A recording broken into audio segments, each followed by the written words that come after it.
Good evening. Welcome. My name is Amy Kinsel. I'm Dean of Social Sciences and Library here at Shoreline Community College, and it's my great honor to introduce Marilyn Strickland, Mayor of the City of Tacoma, who is tonight's speaker. And her topic is Think Global, Act Local, which is really a call to arms for local activism.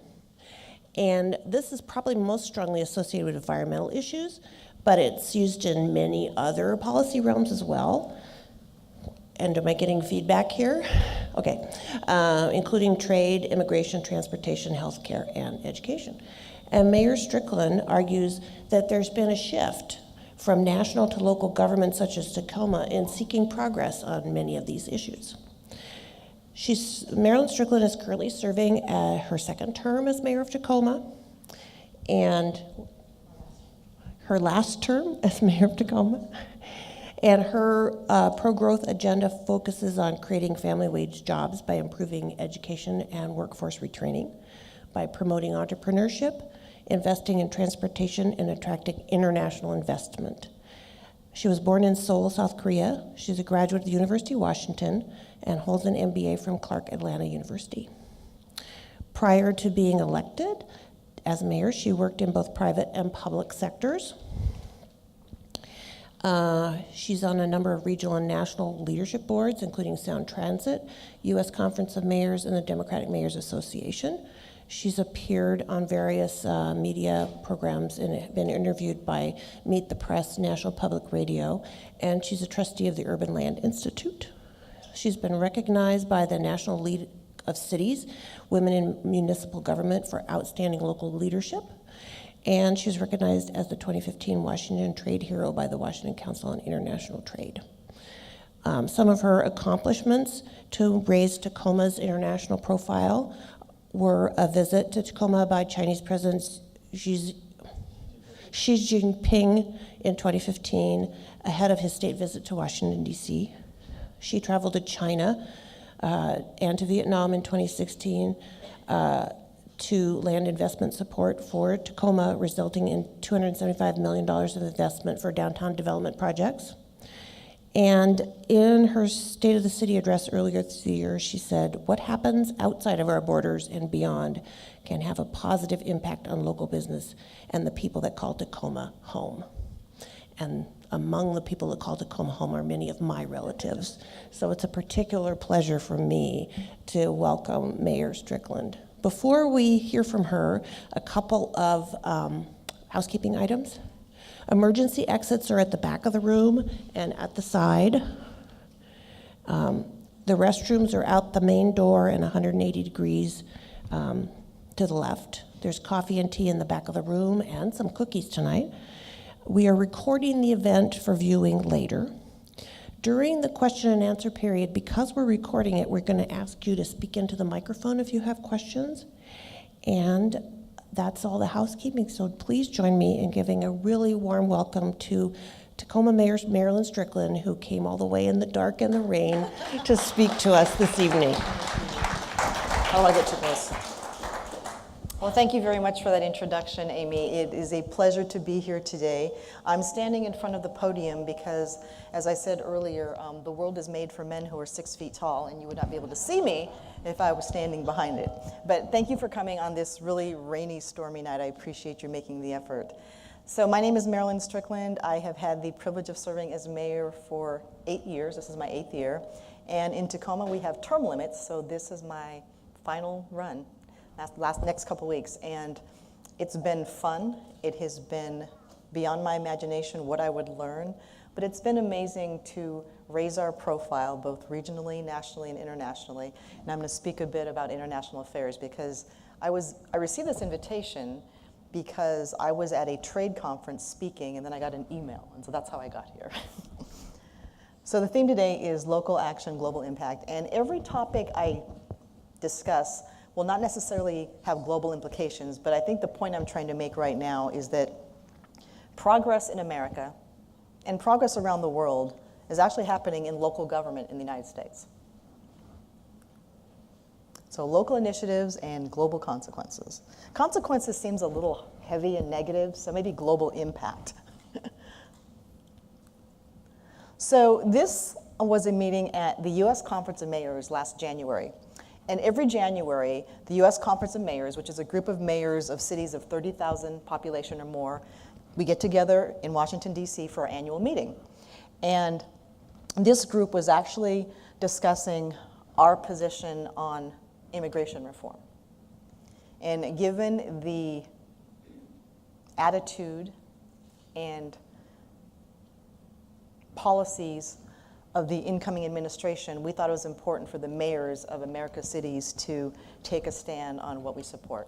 So here was a press conference, and you see Mayor Garcetti of Los Angeles at the podium talking about our position on Dreamers, our position on, yet again, asking for comprehensive immigration reform, and really just sending a message that America's mayors view immigrants and refugees as assets, not people to be feared in our communities. The other significant thing about this particular photo, too, is that progress has been happening in cities across America. The fight to raise minimum wage actually started happening right here in the Pacific Northwest. And because so many cities in Washington state started taking that on, there was a ballot measure statewide, and it passed along with paid sick leave. But you're starting to see local governments and mayors take a more prominent role because the work is not getting done in Washington, D.C., and because so many political battles become hyper-partisan and focus on trying to create winners and losers in parties as opposed to solving the problems that people want us to solve. Mayors have been stepping in and really saying, you know what, we're going to get together. This is a bipartisan organization, and to be honest with you, I know a lot of mayors who are part of this group. I don't even know what their political affiliation is because I see them all the time, and we focus on issues, problem solving, and getting things done. And one of the things that we say at the Conference of Mayors is that there is not a Democratic or Republican way to pick up the garbage, to fix a pothole, and to just do the basic routine of what government's supposed to do. So we'll start by talking about climate change, and this is another example of, I think, how local government can have an impact or take a stand. So we know that this administration decided that they did not want to be part of the Paris Climate Agreement in the Accords, and they made a very dramatic public statement about it. So 382 U.S. climate mayors got together, we all signed a pact, and we said, you know what, we're going to adopt and uphold the agreement. And we're not just doing this to make a political statement. It really has to do with the fact that U.S. cities understand that climate change is something that is not part of someone's imagination, and that there are things that we do every day in local government to address it. Now, realistically, we know that the best way to address climate change is through individual actions that we take. We drive too much, we eat too much meat, and we're having too many children. I mean, if you want to talk about the things that would really have a huge impact on climate change, those three things are a fact. But we are creatures of habit, and we don't like to change what we do. So sometimes the conversation about climate change turns into picking certain topics and demonizing them, as opposed to us looking at ourselves and saying, what do I do every single day to exacerbate climate change? 382 cities across the country, and I think this just goes to show how local government seems narrow in scope when we think about the cities that we live in, the communities we live in, but you spread it out across the United States, it's powerful. It does have an impact. Cities Thrive Coalition, another map showing mayors across the country. And this was started by the First Lady of New York City, Shoreline, who's the wife of Bill de Blasio. And she has taken on the issue of mental health as her cause. And she took it on for a few reasons. One of them was that I think that one of her children had suffered from mental health issues and depression and was grappling with it. But just understanding the significance of mental health, how it goes untreated, how there is still a stigma against it, and how people underreport having mental health issues. This was really the one issue that we think helped save the Affordable Care Act after the many repeated attempts to repeal it, because what the Affordable Care Act did was make mental health services accessible. And without the ACA, a lot of people who are finally getting access to mental health care would have lost it. And so it was important for us to make sure that we talked about mental health, and it was about everything from telling people that it's okay to seek help, making sure that people are able to get access to medication for mental health treatment, but also, again, just trying to destigmatize it. And when we think about some of the things that are happening across the country, I'm going to editorialize a bit here, but so much of it, I think, especially some of the violence that takes place, it's tied to toxic masculinity and people being afraid to say, I need help with something. And so we really think that addressing mental health can be something that really helps communities and helps a lot of people. The other thing that's important about mental health too, and this is in the Washington state actually, counties in Washington state actually have the authority to pass a sales tax. And the elected bodies can say, I want to pass 1/10 of 1% sales tax. Every county in the state of Washington, I think except Pierce County, where I reside, has passed it. But the city of Tacoma had the authority to use that authority. So we passed a 1/10 of 1% mental health tax, and it raises about $4.5 million a year, and we take that money and we use it towards social services to help people who are dealing with substance abuse and mental health issues. But again, just wanted to show that when local governments take action and then we spread it across the United States, it can have a very significant impact. So let's go talk about international stuff. And I talk about trade policy because my comments about trade actually got me here in front of you tonight. So we know that Washington state is the most trade active state in the entire United States. 40% of our economy is tied to trade. And that's not just people who work at ports, it's peripheral businesses, it's people who support them. So that's important. And you all remember the last presidential election, and even running up to that, the Trans-Pacific Partnership, a policy that was crafted by the Obama administration, really turned into a lightning rod. And there were people, I'm a supporter of it, I was a supporter of it, and as a Democrat, that was really controversial. But let me explain why I supported it. The countries that were involved in the Trans-Pacific Partnership basically are going to make up about 35% of global growth in the next 30 years. When President Obama and his administration tried to craft this, what they wanted to do was get rid of a lot of tariffs that US companies have to pay to do business in those countries, add environmental standards that don't exist, and to raise labor standards, and a whole host of other things. But those are really the three big wins. It fell apart, it got lost in the fallout of the last presidential election, and a lot of people just came out against it. And I think the word trade has suddenly taken on a very negative connotation. Not suddenly, it has. And people think of trade, they think of all those jobs being shipped to China. And trade is a two-way street because we import and we export. And what I say to folks is good trade policy helps local companies get access to international markets they would not have otherwise gotten access to. And the other knock against the Trans-Pacific Partnership was that it's going to be like NAFTA. So NAFTA was always held up as the horrible example of what could go wrong in trade. The one thing that got lost in the Trans-Pacific Partnership argument was that Canada and Mexico were signatories to the Trans-Pacific Partnership. Canada and Mexico are the NAFTA partners. So they were renegotiating NAFTA within this, but again, fell apart, didn't happen.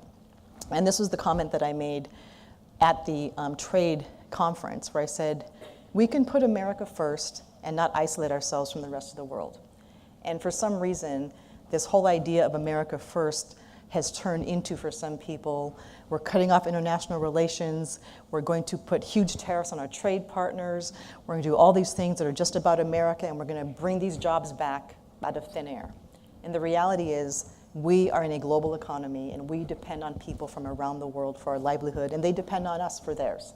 So the whole idea of being isolationist, it's un-American, number one, but it does not serve us economically. That is really, really bad public policy. So back to trade and our local government. This is a really nice, beautiful shot of the Port of Tacoma and Mount Rainier.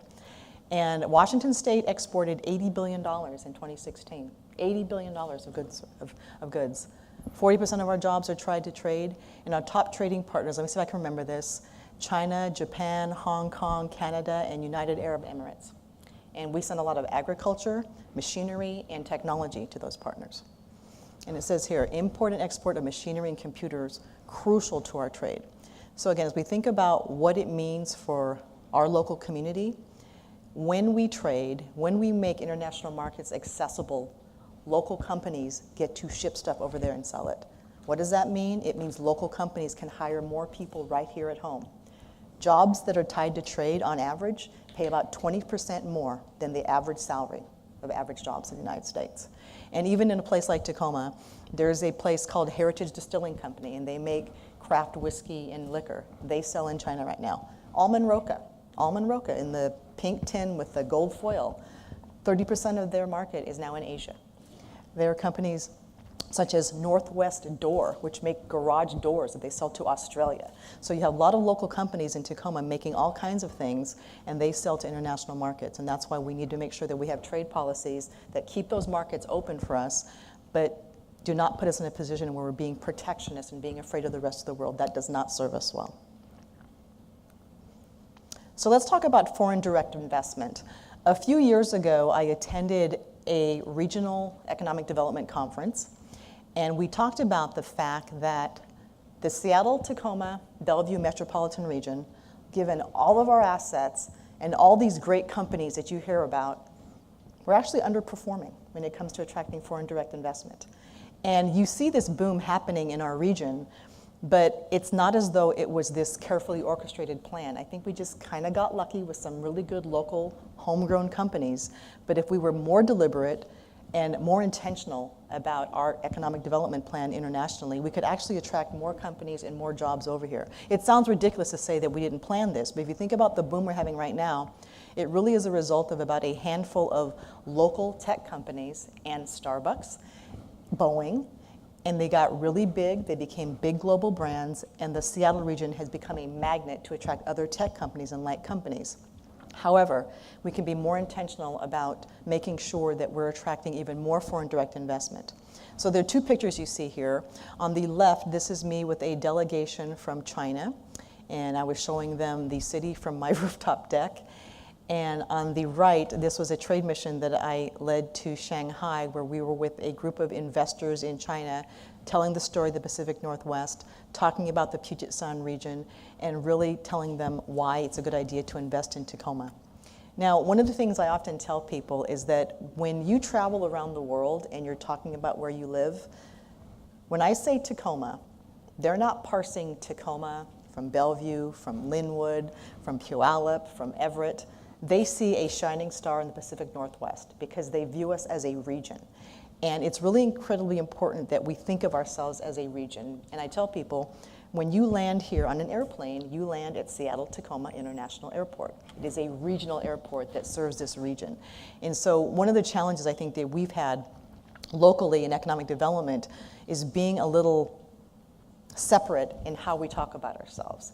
When I stand up in China and I say I'm from Tacoma, there's a big old map of the Space Needle behind me. Now, people in Tacoma don't really like that, but that's how the world sees us. This is our big identifiable city, and that's okay. I claim that. That's a good thing.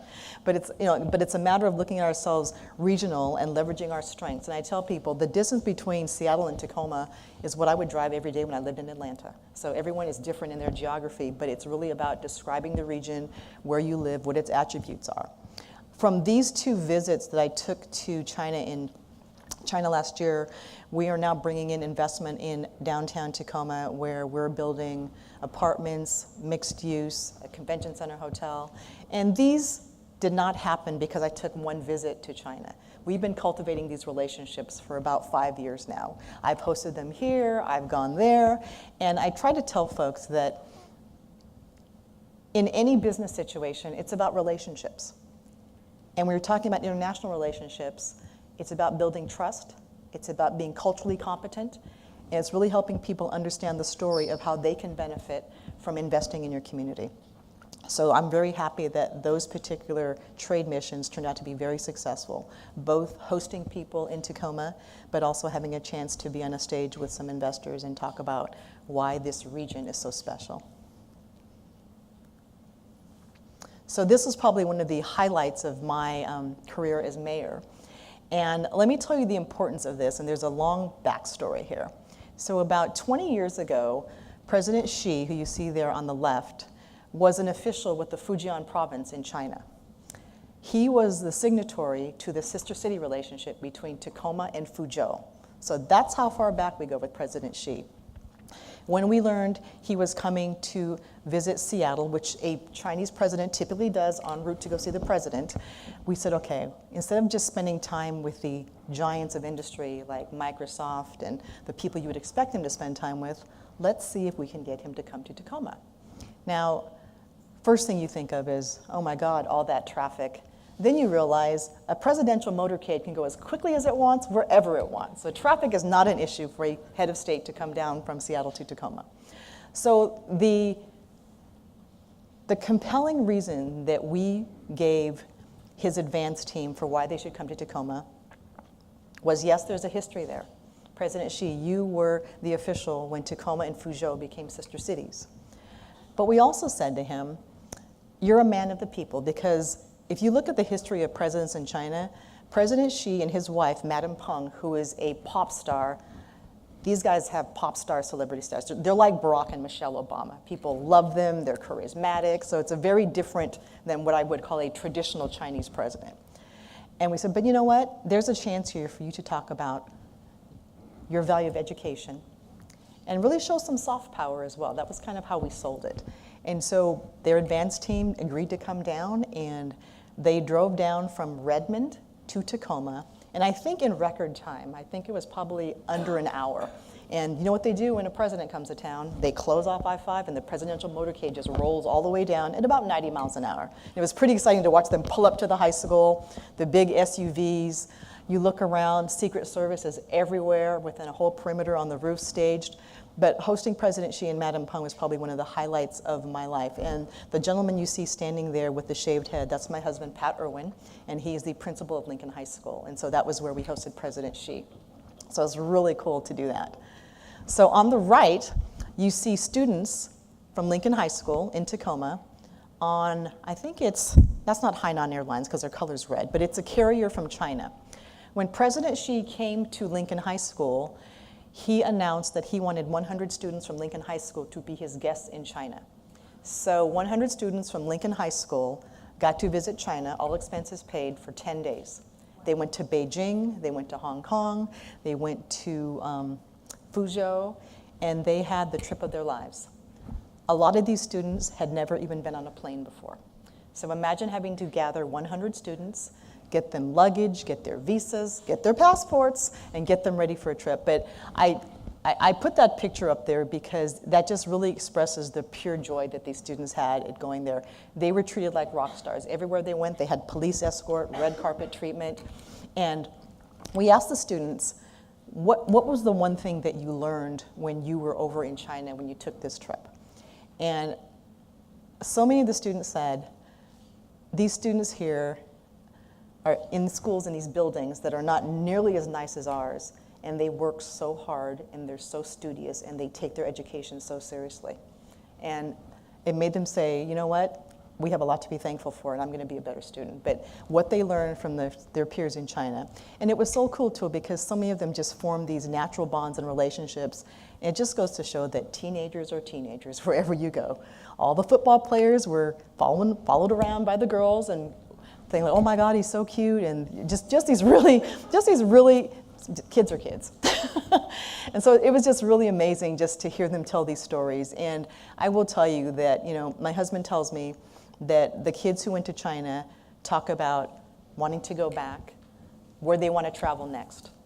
And if there is anything you can give a young person as a life-changing gift, it is a gift of travel, especially if they've never had a chance to do it before. So this is just something that I just leave this picture up here, and it almost brings me to tears because it was just so significant and such a really thoughtful gift. Since then, there have been conversations about more student exchanges, not necessarily 100 students this time, but definitely some more students who want to go back to China. And in Tacoma, we want to invite more students from China to come study in our city as well. So I just think the student-to-student exchange can be incredibly powerful because somewhere on that plane could be the next mayor, the next governor, or the next president, and maybe they met that person when they were in China themselves. So I'm going to talk a bit about immigration because we touched on that. And we know that in America, we have been calling for comprehensive immigration reform, I would say for at least 2 decades. It's been a long time. And I would say that we don't even get to blame one party or the other on this, because we asked for it when the Democrats were in charge, and we've been asking for it while the Republicans have been in charge, and it's been hard for people to get there. So in Tacoma, we became a welcoming city, and we marry that with our equity initiative. And in Tacoma, we talk about equity as a core value, and we have a Department of Equity and Civil Rights. And the premise for our equity initiative is pretty simple. We know that everyone does not start in the same place, but we want to make sure that we have policies in place that allow every person who calls Tacoma home to realize their full potential. And then I will add on there, for a welcoming city, regardless of their immigration status. If you're choosing to call Tacoma home, you're paying taxes. If you're choosing to call Tacoma home and you're an immigrant, there's a really high likelihood that you own a business, that you're a person of faith, that you enjoy strong families. So as we talk about our attitude about being a welcoming city and being equitable, we tie that with immigration, because our attitude is that immigrants and refugees are an asset, not people to be feared. And I think that's really important, especially given the national climate and some of the rhetoric that you hear coming out of this administration. It's embarrassing to me, but at the same time, as a local elected official, we can set the tone locally for our city about what kind of place we want to be, and hopefully others will follow as well. So as a global welcoming city, you see this structure in the back. It's called a ting, and it's from China, and it's a gift from our sister city in Fuzhou. So they sent us all the parts, and they sent over a team of workers who actually built that in what is called the Chinese Reconciliation Park in Tacoma. So back in the 1800s, like many cities on the West Coast, Tacoma actually, in the middle of the night, shamefully rounded up our Chinese residents, put them on trains, burned their homes to the ground, and expelled them from our city. This was led by the mayor, the prosecutor, prominent businessmen, and police chiefs. So this is what the leadership in Tacoma was doing back in the 1800s. When I took office in 2010, I led a march from the train station at Union Station down to the site of where the folks had their homes, and we called it the Walk of Reconciliation. Our community leaders and 300 other people joined us, and we walked that path backwards back to this park. And we decided that that would never happen again in Tacoma, and the ting is a symbol of friendship, of openness, and being accepting and inclusive of people from around the world. This has since become quite an attraction. People have weddings there, they take pictures there, and you can't see the rest of the park, but it actually sits right on the water on Commencement Bay, so it's a very, very beautiful site.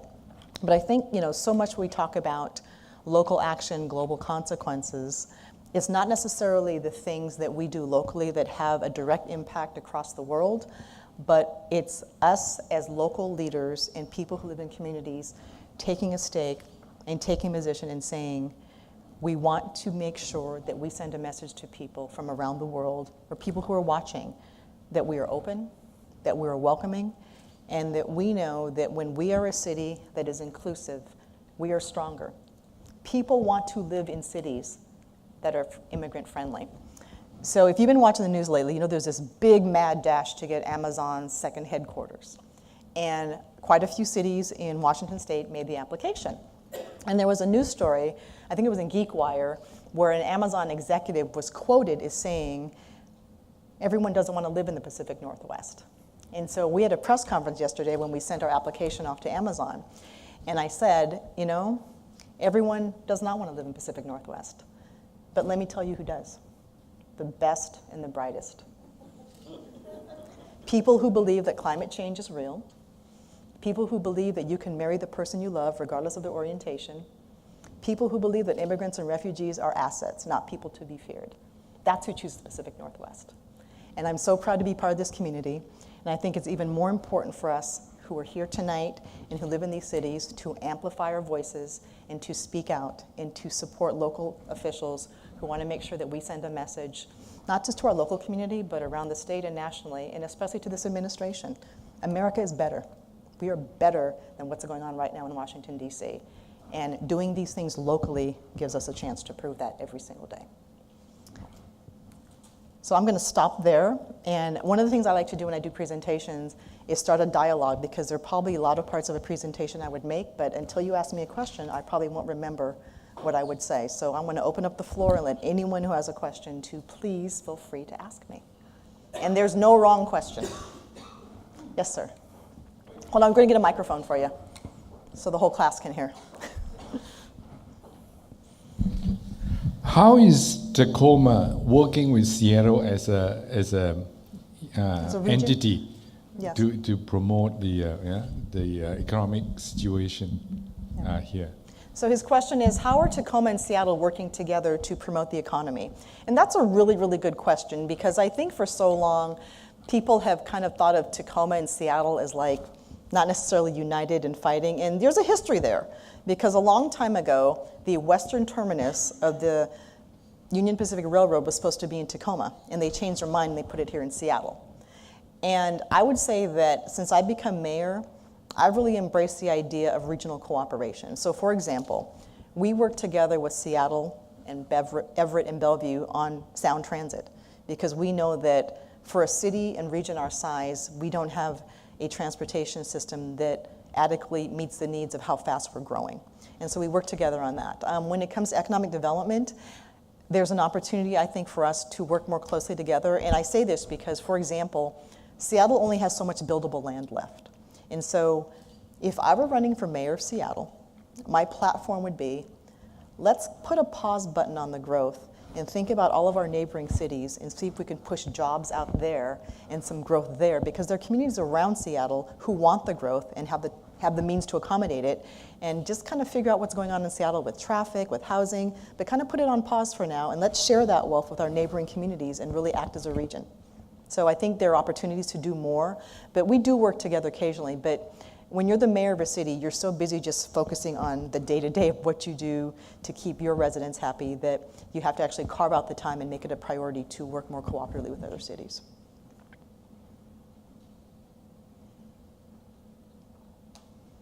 Yes?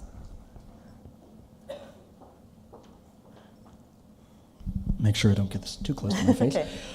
So with an influx of investment from foreign government or investors and the economic growth of any city can also come the negative effects of gentrification. How does Tacoma battle this, and what steps have they taken recently to combat things like homelessness, displacement, or similar? Okay, there are about 6 questions rolled in that, so let me try to answer one at a time. So no, and I want to answer them because that's really important. So his question basically is, with our pursuit of international investment, bringing that into our city, it can have a negative impact if we're not very mindful of making sure that it's equitable and doesn't inadvertently harm people. And then he tied that to homelessness. So one thing I will say is that economic growth doesn't necessarily contribute to homelessness. And I'll tell you what I've learned and why. Because we have set up a giant tent that houses 84 tents. So it's a tent city in a big tent. And city government did this on purpose because we had an encampment of about 120 people, and I declared a public health emergency because people were living in filth, there were rodents there was drug dealing going on, there were people there who had chronic disease that was not being treated.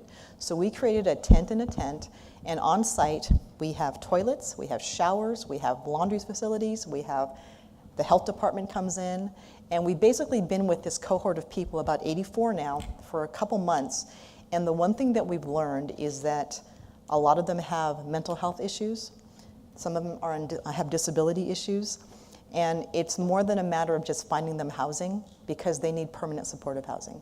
They need housing where on site, 24 hours a day, you have workers, social workers, or people there, because they do not have the capacity to live on their own. They just don't. And a lot of these folks have experienced some kind of childhood trauma that led them down this path.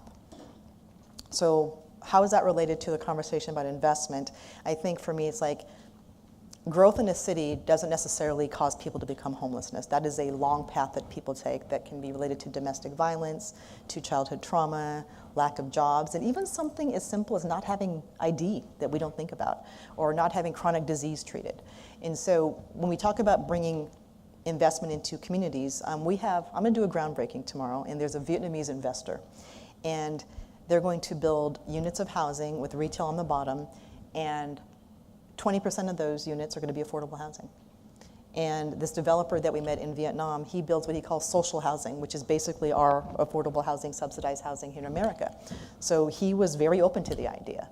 And in Olympia right now, we have a policy we can use tax incentives. So if you build market rate housing, you can get a tax break of 8 years. And if you build affordable housing, you can get a 12-year tax break. Some people don't opt for 12 years because the difference in 4 years isn't necessarily worth it, and the paperwork is cumbersome. So do we need to revisit that policy to make sure that there's a bigger delta? Should it be 5 and 15 years? I don't have the answer to that, but it's just taking a look at policies, because for a long time, Tacoma had no private investment. We were investing in convention centers, in universities, and all these things, and now I'd say in the last few years, you're finally starting to see private investment come through. Not the same in Seattle. More cranes than any other city in the world. Growing so fast you can't keep up with it. And there is a legitimate displacement issue going on. But I tell people that the affordable housing issue isn't just about the cost of housing. It's about access to a job that pays well enough so that you can afford to be housed. And it's access to a good transit system that doesn't require you to own a car. And so when we talk about affordable housing, it's not just the cost of the housing itself, it's all the other things you have to pay for that add to the fact that it's hard for you to afford to put a roof over your head. So that was a lengthy answer, but it's a very complicated topic, so I wanted to make sure I answered you thoroughly. Very welcome. Any other questions? Yes.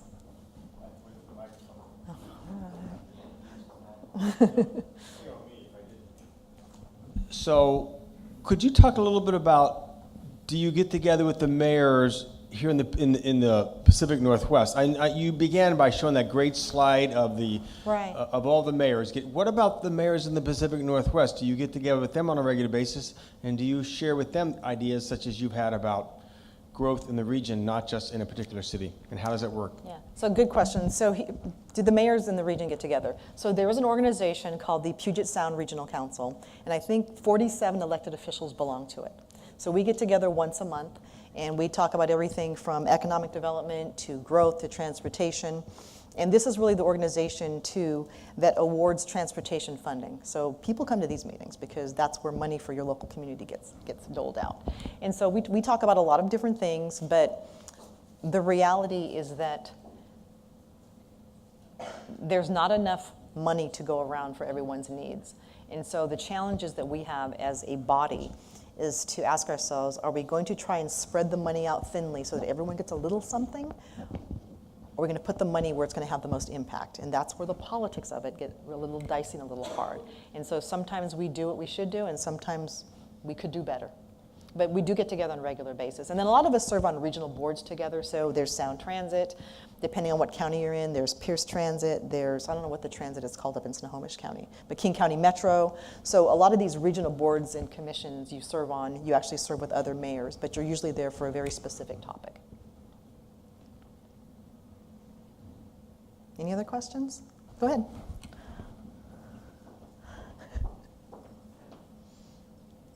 What's your plan once you're out of office? So his question is, what are you going to do next? So that's like, I get asked that question like 5 times a day now.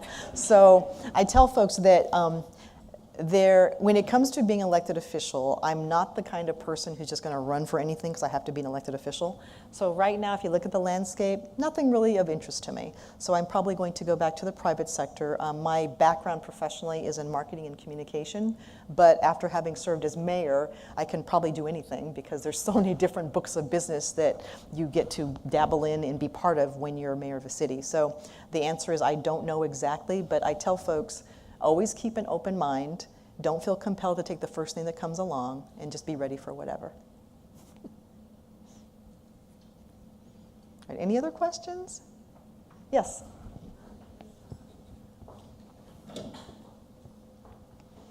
Is there something you wanted me to cover that I didn't raise? Something you disagreed with? Okay. I have a question about the students who went to China. Okay. How did you select 100 students out of the student body at Lincoln High School? Yes, because when the offer came up, everyone wanted to go, and then things kind of settled down.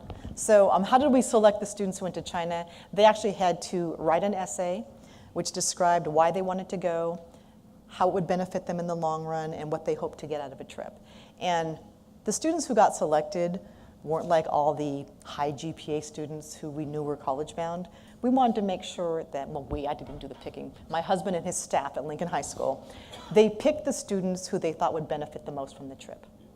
And there were some students there who probably were on the cusp academically, but they got a chance to do this. There were some kids who were the 3.9 students, but really the criteria was, can you turn in the essay, number one, and answer the questions, and number two, who's really going to benefit? Because the teachers, the counselors, the administrators, they know these kids really well, and they're able to assess, who's really going to get something out of this trip. And it was great. But can you imagine traveling with 100 teenagers, 30 adults, going from country to country, from plane to bus? I mean, it was quite a trip. And I will tell you something, every administrator who went on the trip said the students were amazing. They were lovely and smart and gracious. And we told them before they left, because they went by charter bus to SeaTac about 11 o'clock that night, because I think the plane left for Taipei at 1 in the morning. And I spoke to them, and I said to them, now, not only are you representing Lincoln High School, you're representing Tacoma, but you're also representing the United States of America, and everyone's going to be watching you. And people forget that there are 1.5 billion people in China, and they have huge media outlets. So they were celebrities, and they were on television, they were in the newspapers, and so they took their role of ambassadors very, very seriously, and I'm so happy to say they rose to the occasion. All right, any other questions? Yes? You mentioned being a welcoming city to immigrants. Mm-hmm. How do you balance that or deal with the federal mandate of immigration service? And how do you work with that? Well, let me tell you the extreme difficulty that I have, especially in Tacoma. So, I don't know how long it's been now, but a few councils ago, they thought it was a good idea to site a federal detention center in Tacoma's Tide Flats. So there is the Northwest Detention Center in Tacoma, Washington. Now, what says welcoming city like a detention center in your Tide Flats? But we realized that this is a privately owned facility run by a for-profit prison corporation, which is a whole other conversation of wrong. And they have a contract with the Department of Homeland Security and the federal government. So realistically, we don't have a whole lot of control over that because they own the property, they own the building, they own the land. So what I did was I sent a letter to the GEO group, and I said to them, understand that you still have to abide by local and state laws when it comes to how you treat your employees, how you treat the people who are detained there, all of that. And what that prompted was a letter from them, a letter from the Department of Homeland Security, and basically them saying, we are adhering to your laws, da-da-da. Now, since then, our Attorney General has actually sued them, saying that you're paying people less than minimum wage, and because you're a private organization, you don't have the right to do that. Now, the criticism he got was, well, wait a minute, you have people incarcerated in the Washington State Department of Corrections. How come you can pay them less than minimum wage, but GEO Group can't? But I think their status as a private organization is what gives it a different dimension. And so trying to get over that hurdle and reputation of that detention center, which people really didn't pay attention to until this administration was elected, but it's there. So what can we do? We can try to send a message that we are welcoming to immigrants. Our police officers are not playing the role of ICE, and they're not running around trying to check people's status. Now, if someone commits a crime, they will treat you like any other person. At City Hall, no one is denied any city services because of their status. So if you want to sign up for our municipal cable TV and internet service, you can do that. If you need service with discrimination in housing, we will give it to you. So we as city government do not discriminate against people because of their immigration status. Our police department does not go around checking people's status. And so I think doing those types of things and holding town halls, and we're in the process of discussing establishing an immigrant legal defense fund for the people who are Tacoma residents who are in that detention center. So we're trying to do things like that. But realistically, until we get rid of gerrymandering and we change Congress, we're not going to get the type of policies we need out of Washington, D.C. I mean, that's the structural problem, is gerrymandering. Yes, sir.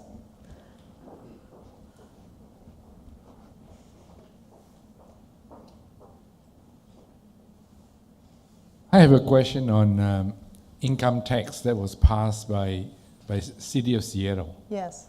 Where do you stand on income tax in Tacoma? If you want to follow Seattle, I guess you have to pass the same income tax bill, right? And where do we go from here?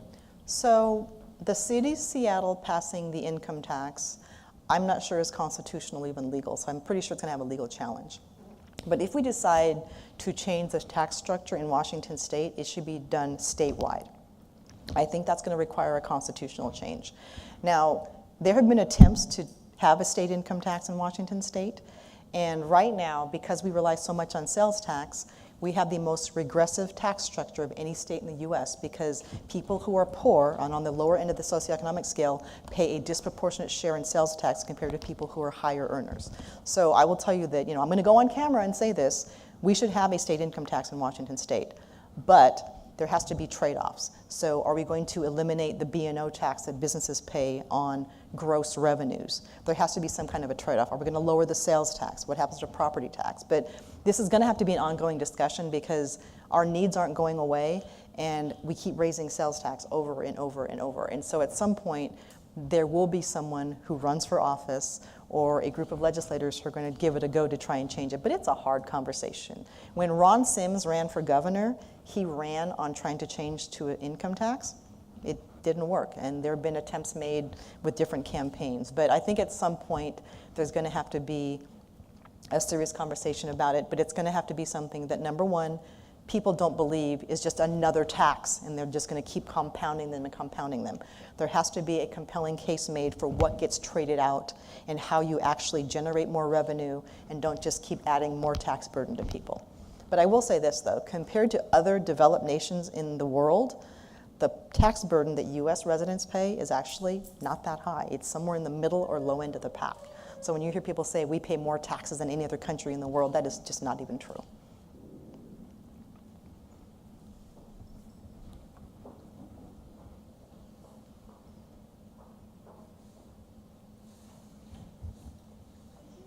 Is this on? It is now. Could you comment on proportional voting? Do you have in Tacoma, do you have proportional voting or is it? At large? No, I'm thinking about the system where you pick your first, second, and third. Ranked choice voting. Ranked choice voting, that's it. So in Pierce County, a few years back, we did have ranked choice voting. Is it still there? No, it's not, it's gone.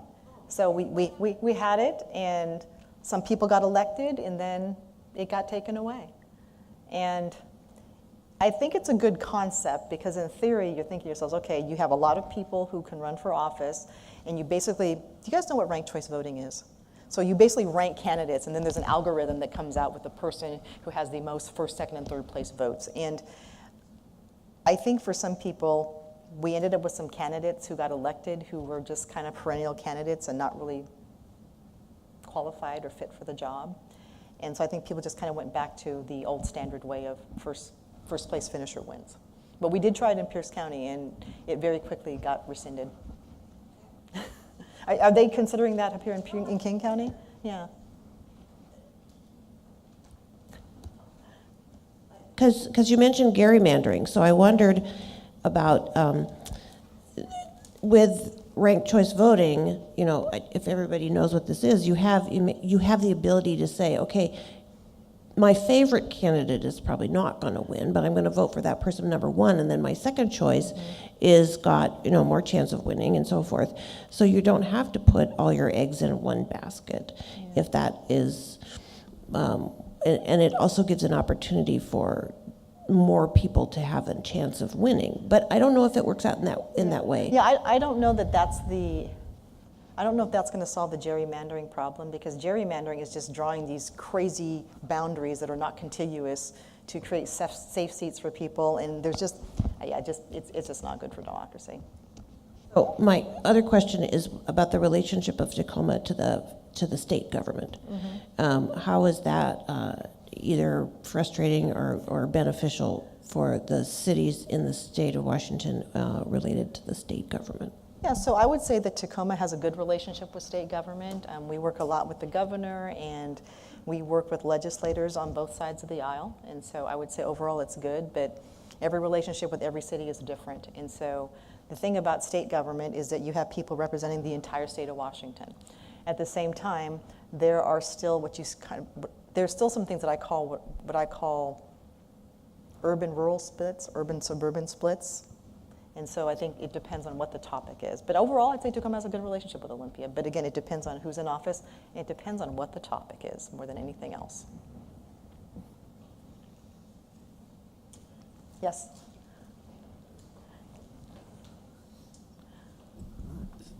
Regarding the ports, Yes. a number of years ago, the two ports decided to work, I think, more Yes. closely together. They have. How's that working out from your point of view? It's working out really well, and that was a strategic decision that was long overdue. So the Port of Seattle and the Port of Tacoma have gotten together with their container business, and it's called the Northwest Seaport Alliance. And the reason that happened is because Tacoma and Seattle ports were competing with each other for cargo business. And then it turned into a bidding war and a race to the bottom. So we would say, oh, yay, Port Tacoma got this shipping line, and they weren't even making any money off of it because they just were underbidding each other. And so by joining together, it's a strategic decision that says, you know what, maybe this customer is best suited at the Port of Seattle, or this customer is best suited at Port Tacoma. But we all win because they're all local jobs that stay in the region. And it makes us more competitive, just like LA and Long Beach work together. And so I think strategically it made so much sense, and I'm really glad they did it, because we should not be competing with someone in the family. Hi. Hi. You were originally presenting this as about local change. Mm-hmm. What do you wish that people were doing locally themselves in order to support that as private individuals or as organized groups? Yes, so what are some things that we can do locally as individually? So I will say that, if we're really seriously concerned about climate change, then we have to look in the mirror and change our own personal habits, because the reality is that our cars, our eating habits, and again, I said this earlier about when the population grows, the carbon footprint grows. And I'm not saying I hate kids or don't have any children, but that has an impact. So if you're really serious about it, those are really some things that we need to do locally. As far as who we elect, because that really determines what kind of policies we get. I said this earlier to the young woman who is with the paper here. Don't become a single issue voter. Because when you become a single issue voter, you may not pick a candidate who actually is going to be more in your camp on more things than someone who is not in your camp at all, and then you end up with someone who just should not even be representing you. So I would say don't be a single issue voter. It's like, look at candidates and look at their entire breadth and depth of what they serve. And maybe you're not going to agree with every person on every single topic. But if you make yourself a single issue voter, you run the risk of letting someone get in office who should not be there because you sit out, you decide not to participate, or you cast a protest vote. And that's just not a good idea. It's bad for government, and it does not suit you. The third thing I will say is, she was asking me what students can do to be more civically engaged aside from voting. And I said, be an informed voter, because there is so much information out there on social media every day. I mean, it just feels like there's an onslaught where I go home now, I don't even turn the TV on sometimes. I don't even want to look at any of my devices because it's just too much every day. And so she asked me, she goes, well, what can we do? I said, read a printed paper and read long form articles where real journalists do research, fact check, and give you accurate information. And it may be a long form article about a topic and they have a completely different opinion, but at least real journalists with integrity and credibility have taken the time to research and do facts, because there's so much stuff on the internet, and I can't tell you the number of times I've heard something repeated to me that was flat out wrong. And I said, what's your source? I read it on Facebook. And what was the source of that? Oh, I don't know. And it just spreads, and that's just bad for democracy. And so I tell people, read a printed paper, read a printed long form article about a topic, and become informed. So that's my biggest piece of advice. Yes.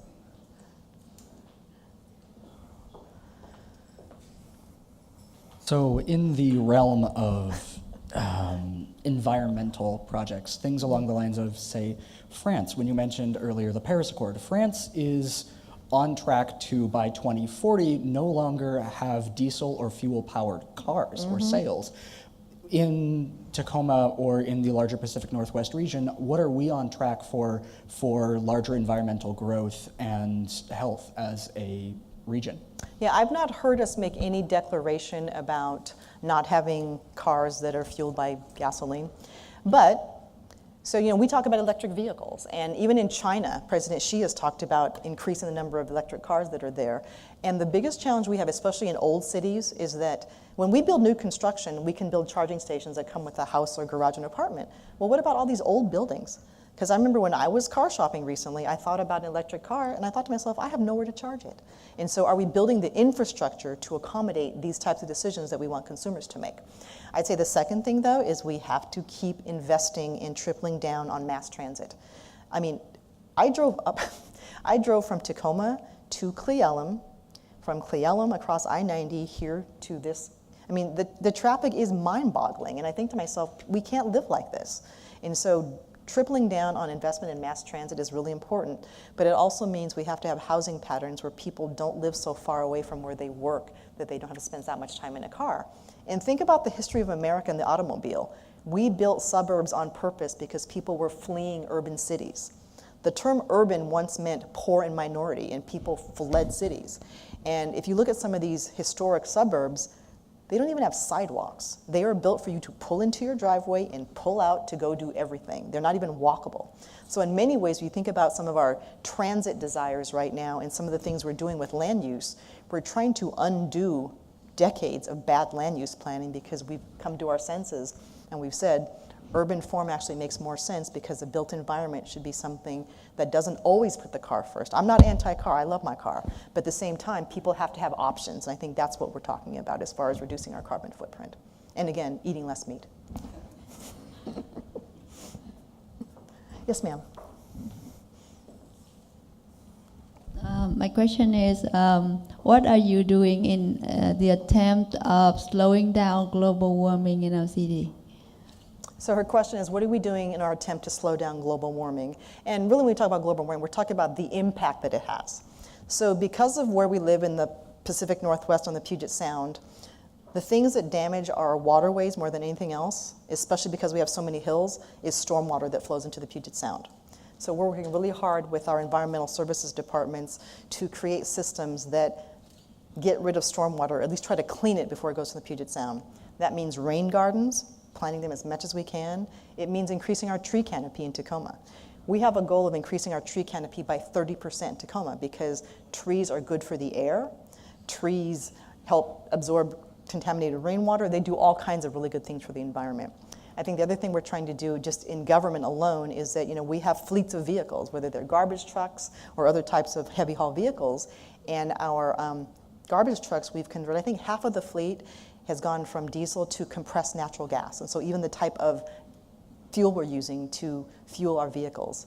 I'm on the board of Pierce Transit, and we're converting buses to compressed natural gas, and we actually purchased some electric buses. And so there's some things that we can do in government. But again, it comes back to the behavior that we have as individuals. We have twice a month garbage pickup, which was really controversial when we rolled it out, but people have gotten used to it. Some complain about it still. We're avid recyclers. We are really diligent about getting people to throw away food waste or put it in the garbage disposal, but not clog up our waste stream. And so there are a lot of things that we're doing locally in government, but the carbon footprint is enormous, and we know that the US and China are the biggest contributors globally to that. And to his credit, President Xi is now the world leader who is taking a big role in climate change. And you read about him doing things with factories in China, trying to reduce their carbon footprint, but it's a giant country and they produce a lot of manufacturing. And so I think, again, it comes back to what role do we as individuals play to try and reduce our own carbon footprint? Hey. Do you feel that Tacoma can help the smaller cities in terms of their climate change through the port and helping the smaller ports in the south part of Sound just become more sustainable? Yeah, I think that it depends on the leadership, and I think it's come to the point now where there's the ethical reason to deal with climate change, and then there's just the practical economic reason to deal with climate change. And so I think at one time, people viewed climate change policies as, it's a burden on business. But more businesses now are seeing there's actually an advantage to being very smart about climate change and adopting policies. And we're lucky we live in Washington State because we have some of the most stringent standards when it comes to environmental and ecology. So that's really good for us. But getting some of the smaller cities, I think it depends on who is in charge and who's elected. But, I mean, I have family who lives in Georgia, and when I go to people's homes in different parts of the country, I mean, there's still places where people don't even recycle. And so I think we're really lucky in Washington State. We're so far ahead of most people, Washington and California and Oregon. But as far as getting smaller cities to adopt it, I think that if you can make the case for why it makes good sense and it doesn't add cost, which I don't think it does anymore, it makes sense for most people. Thank you. Are you from a smaller city? I actually grew up here in Shoreline, Okay. but I just a few months ago wrote a white paper to the state Senate on how all ports could be more sustainable by 2030, clean the sound up of pollution by 2040. Right. And part of it was having the bigger ports of Everett, Seattle, and Tacoma help the smaller ones because they could, like some of the older equipment that is sustainable, Yeah. like if there are electric vehicles, could then go to the smaller ports, was part of my paper. And you're seeing a lot of ports around the country now start to use LNG, like Disney Cruise Lines just talked about using liquefied natural gas. And it's not the answer, but it's better than dirty diesel fuel.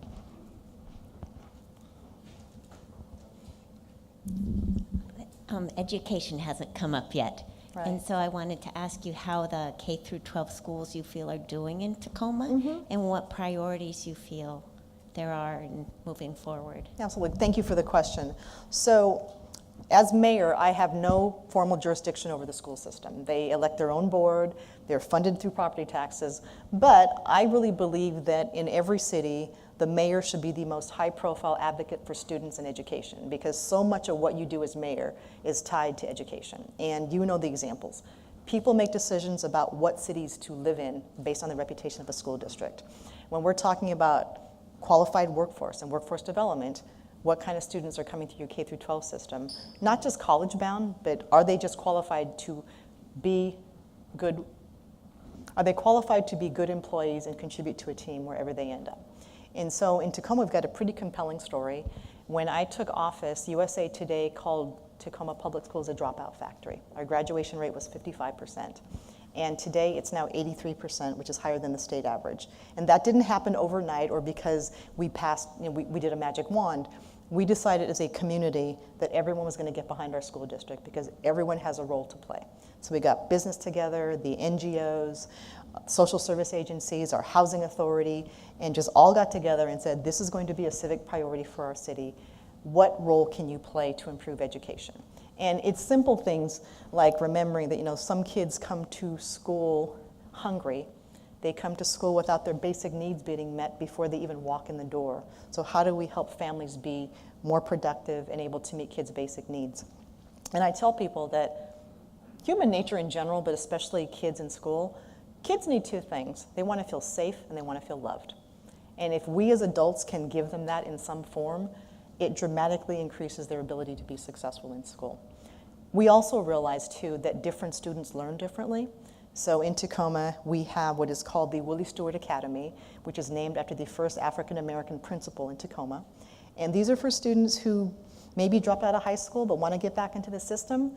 And we meet them where they are and we help them gain credits and to graduate. And these are students who are a little older because some of them may have been out of the system for a while, but we get them to come back. We have a School of the Arts now in Tacoma.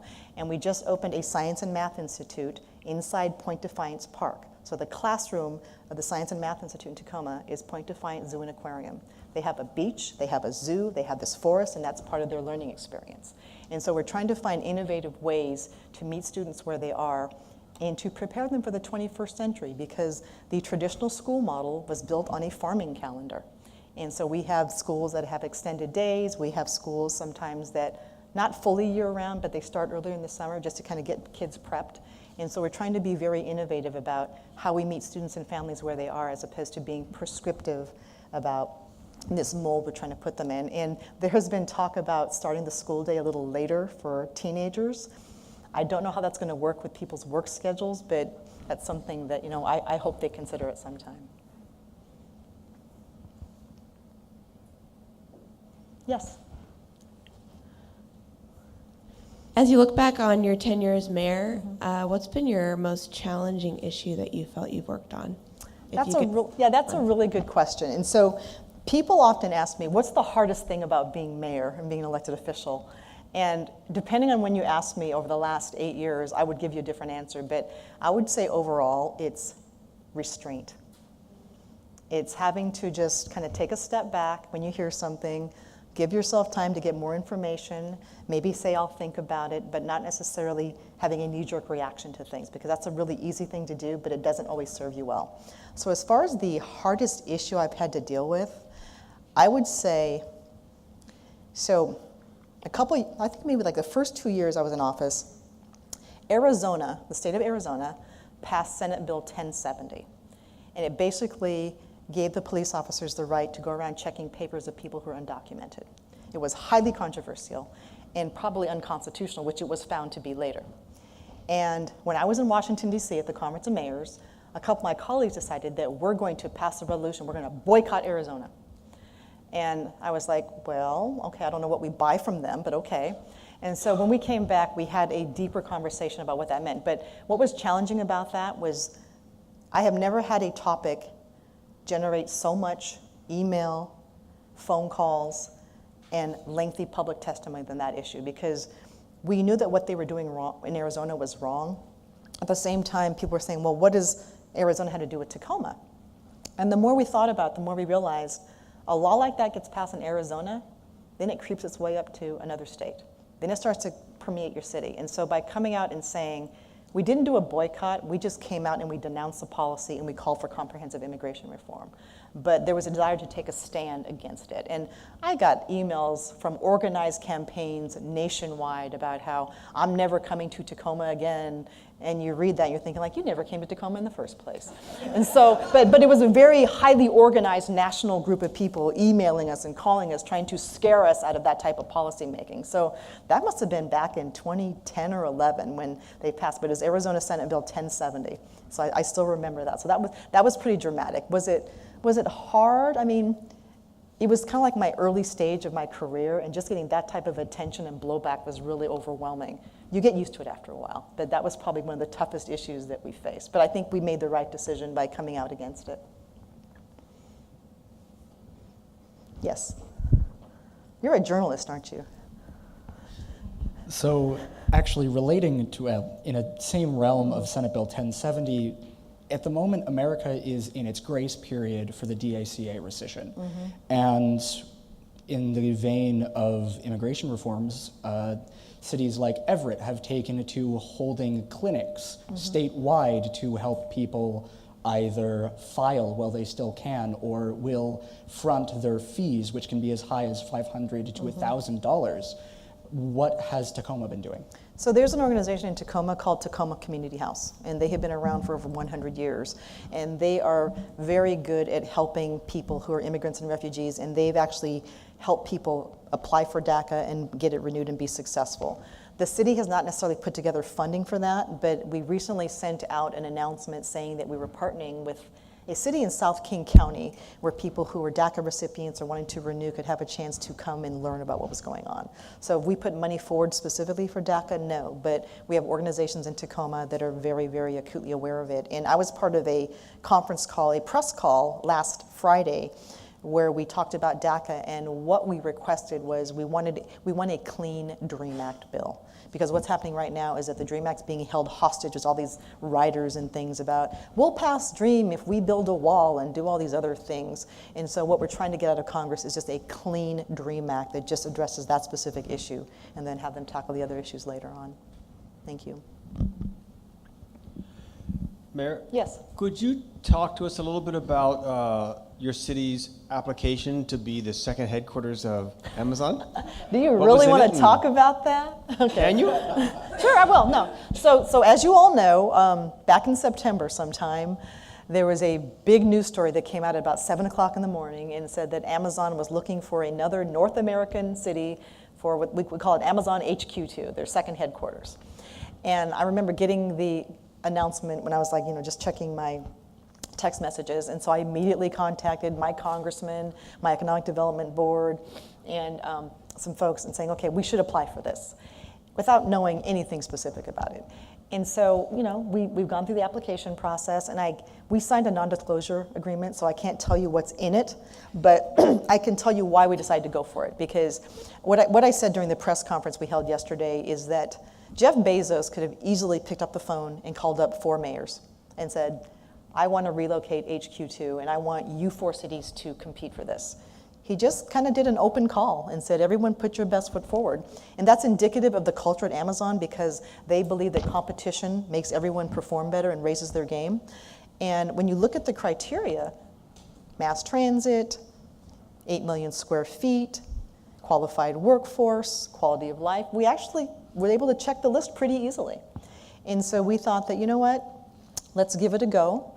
Let's talk about why we think HQ2 should be here. And the punchline of our proposal was, well, there are 2 parts of it, but the main part was people are moving to the Pacific Northwest for a reason. And there was a quote by one of the Amazon executives that got a lot of play, where he said, everyone doesn't want to live in the Pacific Northwest. And at the press conference yesterday, I said, you're right, everyone doesn't want to live in the Pacific Northwest, but let me tell you who does. The best and the brightest. People who believe that immigrants and refugees are an asset, not to be feared. People who believe that climate change is real. People who believe that you have the right to marry the person you love regardless of their orientation. That's who chooses the Pacific Northwest. People are moving here for a reason, and that's why Amazon HQ2 should stay here at home. And what we said was, Tacoma's far enough away to be competitive and innovative and give you ideas you're not getting in Seattle, but we're close enough to collaborate. So that was kind of the punchline of our pitch and how we put it forward. Now, will they land in Tacoma? I don't know, but I think we have just as good of a chance as any other city, and I tell people that you will definitely miss 100% of the shots that you don't take.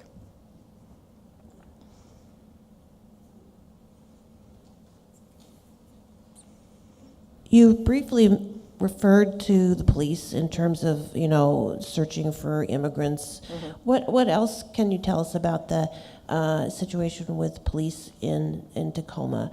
There have been several incidents in Seattle of shootings of unarmed people. Mm-hmm.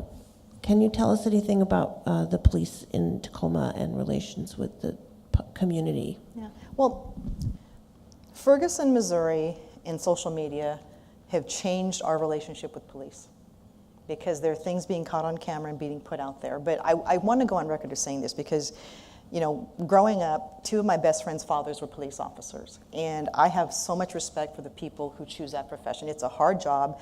And I think most people think that they draw their guns every day, are in dangerous situations.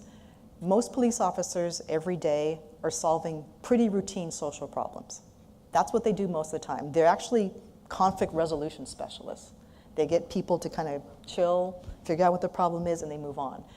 So whenever you have a confrontation where someone loses their life or something unfortunate happens, it gets very magnified and inflamed. And I will say that in Tacoma, we're pretty lucky, because I will say that when I travel to the U.S. Conference of Mayors and I'm sitting with my colleagues from other cities around the country, we are light years ahead of where they are when it comes to community policing. And that's a very strategic, intentional approach that we've taken in Tacoma, because it's better to get to know the people that you want to help than to have these adversarial relationships, or to wait for a conflict to happen and not be able to pick up the phone and have the pastor of the ministerial alliance and people that they can talk to explain what happened. Now, do mistakes happen? Every profession makes mistakes. You can't blame that on one particular group of people. But I think that what we've done in Tacoma really well is that we have this thing called Project Peace. And we did it to allow members in our community to have meaningful, candid relationships with police officers. So we did this over a course of a few months, where we held these community meetings where police officers would get into groups of people and just have very frank conversations, explaining their experience as police officers, people explaining their interactions with law enforcement, which wasn't always positive, but just having a chance to see each other as people, not someone I'm coming to respond to a 911 call, and not this person who just wears this uniform and this badge and has a gun. What's really cool about it is that our police department voluntarily has actually gone through unconscious bias training. So I'd say the vast majority of our police officers in Tacoma volunteered to take part in this training as part of our equity initiative. So to their credit, I would say that they are light years ahead. Now, you will one day read about another police shooting in Tacoma. Statistically, it's going to happen in every department. But I think the question that we ask ourselves is, what relationships exist with the community before an incident happens, and how do we respond? Because Ferguson can happen in any city in America if those relationships don't exist before something bad happens. So it's a hard thing to do, it's a hard thing to manage, but I will tell you that I'm proud of Tacoma Police Department. I think they are forward-thinking, they're progressive, and they've really worked hard to be aware of how they can improve community police relations. Is every single person on the force perfect? No, but not in any profession is anyone perfect. But I think we do a good job and we try really hard. Yes, sir.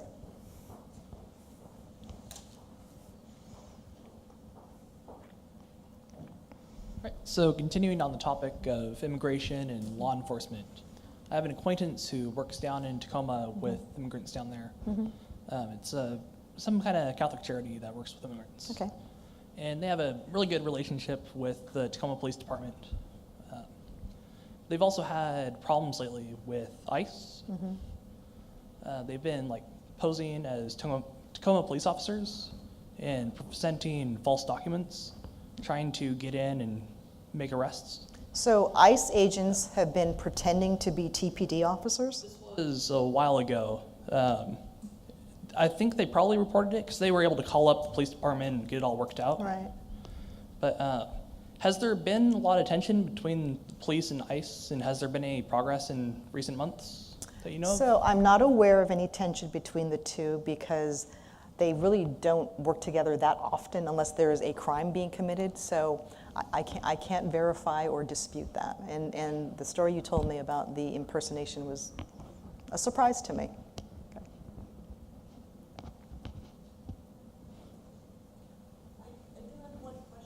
Okay.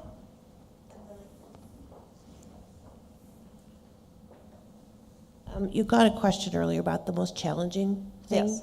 Well, what has made you the most proud or has been the best experience as mayor? Well, I mean, there are few things that have been the best experience, or as I say, things I probably would not have gotten to do if I had not been mayor, if I'm not mayor. And so, I got to be mayor of Tacoma when Barack Obama was president. And because President Obama had such a strong relationship with America's mayors, we get invited to the White House every January during our annual meeting. I've met him 4 times. I mean, I never dreamed I would meet the President of the United States when I became mayor of Tacoma. So I'd say that's been the most exciting, gratifying part of it. But I would also say, too, the one thing that I enjoy the most about being mayor is speaking to students. I speak to elementary school students, I speak to middle school students, I speak to high school students, and clearly I speak to college students.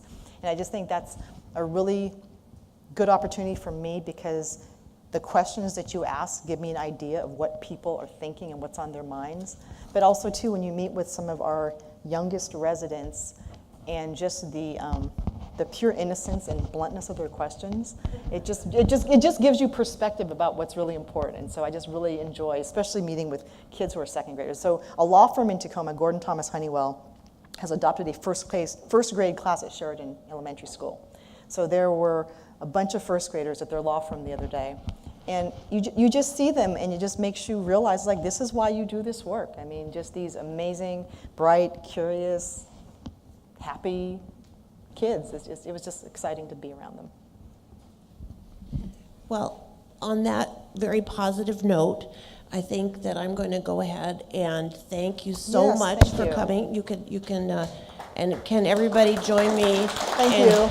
giving Mayor Marilyn Strickland a hearty thanks and applause. And I just would like to share with you why it is that Mayor Strickland was in Cle Elum today.